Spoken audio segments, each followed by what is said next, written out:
Hello student, welcome to our ultimate success. আমি মিলন মাইতি, তোমাদের take teacher. তো আজকের আমরা আলোচনা করব যে একটা গুরুত্বপূর্ণ টপিক নিয়ে আলোচনা করব এসি সার্কিটের। এসি সার্কিটের একটা গুরুত্বপূর্ণ টপিক হচ্ছে পাওয়ার triangle.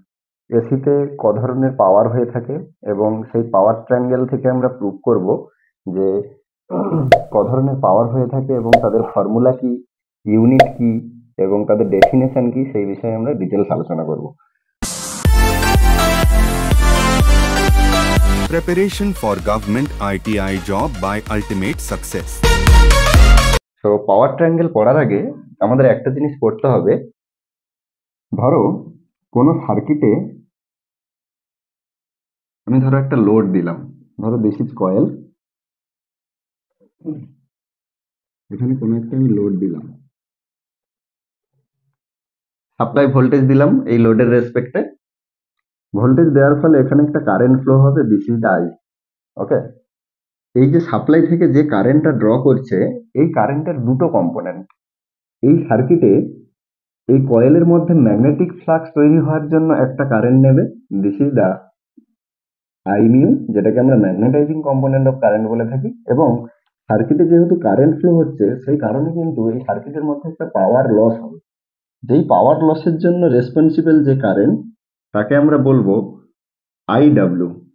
This is the wattful component of current or active component of current or loss component of current আমরা বলে থাকি। ক্লিয়ার? তাহলে এই আই এর দুটো কম্পোনেন্ট। তো এখান থেকে আমরা প্রুভ করব যে আই মিউর ফর্মুলা কি, আই ডব্লিউর ফর্মুলা কি। সেখান থেকে আমরা পাওয়ার ট্রায়াঙ্গেল প্রুভ করব এবং জানবো যে এসি সার্কিটে পাওয়ার কত ধরনের হয়ে থাকে এবং তাদের ফর্মুলা কি এবং তাদের ইউনিট কি। চলো আমরা ধরে নিই কোনো একটা এসি সার্কিট যার মধ্যে ইন্ডাকটিভ লোড, ক্যাপাসিটিভ লোড এবং রেজিস্টিভ লোড রয়েছে, এবং ধরে নিলাম this is the voltage and this is the current. This is the current I. Clear?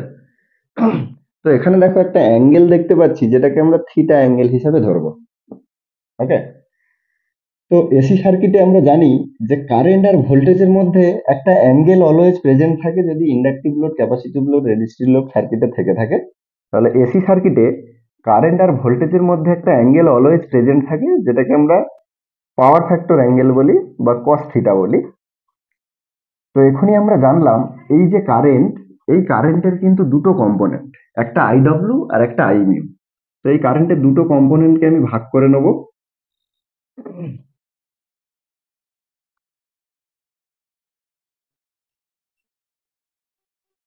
চলো এই পার্টটাকে আমি ধরে নিলাম this is I W, and এই পার্টটা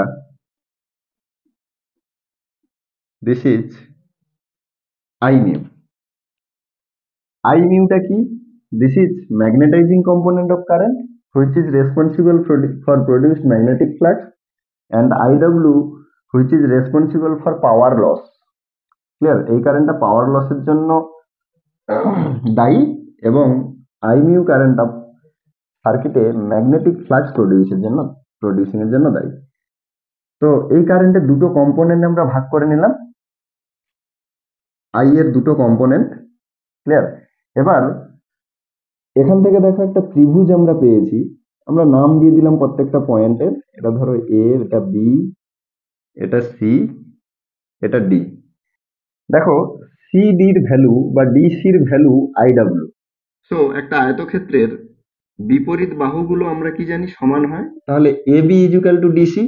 সো আমরা লিখতে পারি A B equal to I W. Clear? আর BC equal to I mu. So A D equal to I mu. Clear? এই সার্কিট, এই ডায়াগ্রাম থেকে আমরা বুঝতে পারি যদি এ বি সি ত্রিভুজ আমরা নিই, এ বি সি ত্রিভুজের যদি আমরা cos থিটার ভ্যালু বের করতে যাই, cos থিটা ইকুয়াল টু কি পাবো? cos থিটা ইকুয়াল টু আমরা জানি যে ভূমি বাই অতিভুজ। সো ভূমি এখানে কে? এই ত্রিভুজের, এবিসি ত্রিভুজের এ বি, অতিভুজ হচ্ছে এসি। তো এখান থেকে এ বির ভ্যালু যদি আমরা বের করতে চাই লিখতে পারি A B equal to AC into cos theta. Clear? তো এ বির ভ্যালু আমরা কি পেয়েছি দেখো আই ডাব্লু। সো এ বির জায়গায় আমরা আই ডাব্লুর ভ্যালু বসালাম। এসির ভ্যালু কি দেখো I I into cos theta. Clear? Then এখান থেকে যদি আমরা সাইন থিটার ভ্যালু বের করি, সাইন থিটা ইকুয়াল টু কি জানি আমরা লম্ব বাই অতিভুজ। লম্বকে এবিসি ত্রিভুজের বিসি ডিভাইডেড বাই অতিভুজ AC. So BC equal to AC into sine theta. বিসির ভ্যালু দেখো আই মিউ। তো বিসির জায়গায় আমরা আই মিউ বসিয়ে দেবো।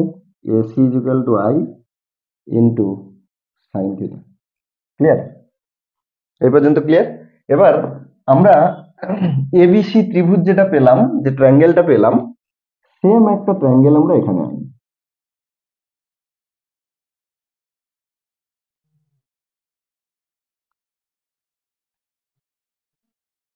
সেম একটা ট্রায়াঙ্গেল আমরা এখানে আঁকবো, এ বি সি। ক্লিয়ার? এখানে দেখো এ বির ভ্যালু আমরা কি পেয়েছিলাম আই ডব্লিউ। এই আই ডব্লিউ ইকুয়াল টু আমরা কি পেয়েছি আই কস ফাই। আমরা জাস্ট মানটাকে বসিয়ে দেবো। এ বির ভ্যালু কি পেয়েছিলাম আমরা আই কস ফাই। ক্লিয়ার? বিসির ভ্যালু কি পেয়েছি দেখো আই সাইন ফাই। বিসির ভ্যালু আমরা পেয়েছি আই সাইন থিটা। আই না sorry, I sine theta I cos theta. আর এসির ভ্যালু আমরা কি পেয়েছি অনলি আই। এই পর্যন্ত ক্লিয়ার? জাস্ট এই ট্রায়াঙ্গেল থেকে আমরা ভ্যালুগুলো এখানে পুট করলাম। এবার প্রত্যেকটা ভ্যালুর সঙ্গে আমরা ভি গুণ করে দেবো, voltage.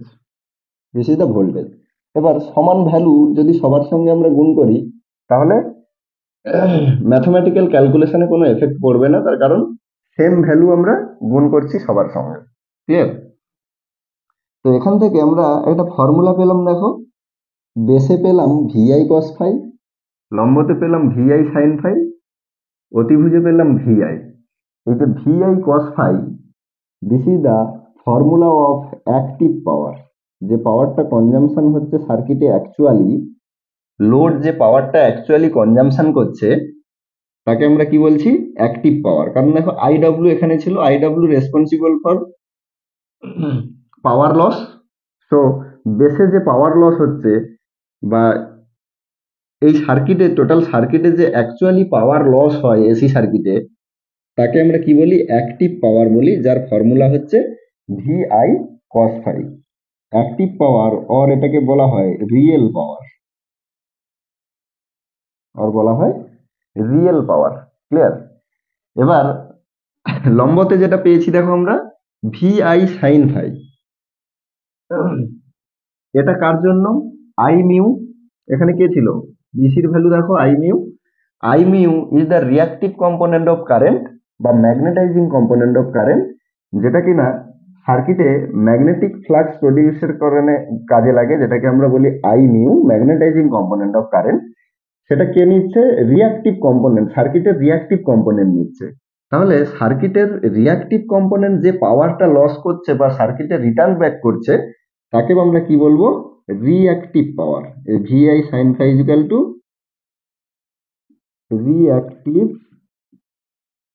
Reactive power. Clear? Then এই ভিআই ইকুয়াল টু আমরা কি বলবো this is the apparent power. This is the apparent power. এই ভিআইটা কি লোডের রেসপেক্টে, কোন একটা লোডের রেসপেক্টে যে ভোল্টেজ আর কারেন্ট পাবো, RMS value of voltage and RMS value of current, তাদের মাল্টিপ্লিকেশন করলে যে পাওয়ারটা আমরা পাবো this is the apparent power. But সার্কিটে অ্যাকচুয়ালি যে পাওয়ারটা কনজাম্পশন হয় বা আমাদের এনার্জি মিটারে যে রিডিংটা শো করে, যে পাওয়ারটা আমরা কনজাম্পশন করি, সেটা হচ্ছে এই অ্যাক্টিভ পাওয়ার, যার ফর্মুলা হচ্ছে ভিআই কস ফাই, যাকে আমরা রিয়েল পাওয়ারও বলে থাকি। আর রিঅ্যাক্টিভ পাওয়ারের ফর্মুলা হচ্ছে ভিআই সাইন ফাই, যেটাকে আমরা এর ইউনিট বলে থাকি আমরা ভোল্ট অ্যাম্পিয়ার রিঅ্যাক্টিভ, বা বড় unit kilo volt ampere reactive. Clear? Active পাওয়ারের ইউনিট কি? ওয়াট। অ্যাক্টিভ পাওয়ারের ইউনিট ওয়াট। বড় ইউনিট কি? কিলোওয়াট, মেগাওয়াট হয়, গিগাওয়াট হয়। ওকে। অ্যাপারেন্ট পাওয়ার অনলি ভিআই, আমরা ডিসিতে পড়ে এসেছি, ভোল্টেজ আর কারেন্ট গুণ করলে আমরা ওয়াটেজ পাই। বাট যেহেতু এই পাওয়ারটা অ্যাকচুয়ালি কনজাম্পশন হয় না, পাওয়ার কনজাম্পশন হয় কি V I cos phi, active power consumption হয়। সে কারণে এর ইউনিটটা ধরা হয়, this is the V for voltage, I for ampere, A for ampere. Okay, volt ampere বা ভিএ, বড় ইউনিট হয় কেভিএ, কিলো ভোল্ট অ্যাম্পিয়ার। তাহলে এখান থেকে আমরা কি শিখতে পারলাম? যে এসি কারেন্টের দুটো কম্পোনেন্ট, একটা হচ্ছে আইডাব্লিউ আর একটা হচ্ছে I mu. I W responsible for power loss, actual power loss in the circuit, and IMU is the responsible for producing magnetic flux in the circuit. তো সেখান থেকে আমরা প্রমাণ করলাম যে আইডব্লিউর ভ্যালু কি হবে এবং আইমিউর ভ্যালু কি হবে, সেটা এবিসি ত্রিভুজে পুট করে সবার সঙ্গে ভোল্টেজ দিয়ে গুণ করতে আমরা কি পেয়ে গেলাম? তিন ধরনের পাওয়ার পেয়ে গেলাম এবং তাদের ফর্মুলা জেনে গেলাম। অ্যাক্টিভ পাওয়ারের ফর্মুলা কি? V I cos phi. রিঅ্যাক্টিভ পাওয়ারের ফর্মুলা ভিআই সাইন ফাই। আর অ্যাপারেন্ট পাওয়ারের formula only V I. Clear? Then তাদের ইউনিটগুলো আমরা জেনে গেলাম। ভিআই সাইন ফাইকে আমরা ওয়াটে লিখবো না, তার কারণ ওয়াটে আমরা কি লিখেছি? অ্যাক্টিভ পাওয়ার লিখেছি। এটাকে ডিফারেন্ট বোঝানোর জন্য আমরা কি করব? এটাকে ভোল্ট অ্যাম্পিয়ার রিঅ্যাক্টিভ, আর for reactive, volt ampere reactive, বড় unit kilo volt ampere reactive. Clear? তো এই ছিল পাওয়ার ট্রায়াঙ্গেল। এই পাওয়ার ট্রায়াঙ্গেল থেকে আমরা এই জিনিসগুলো জানলাম। পরবর্তী ভিডিওতে আরো ইন্টারেস্টিং টপিক নিয়ে আসবো। Thank you for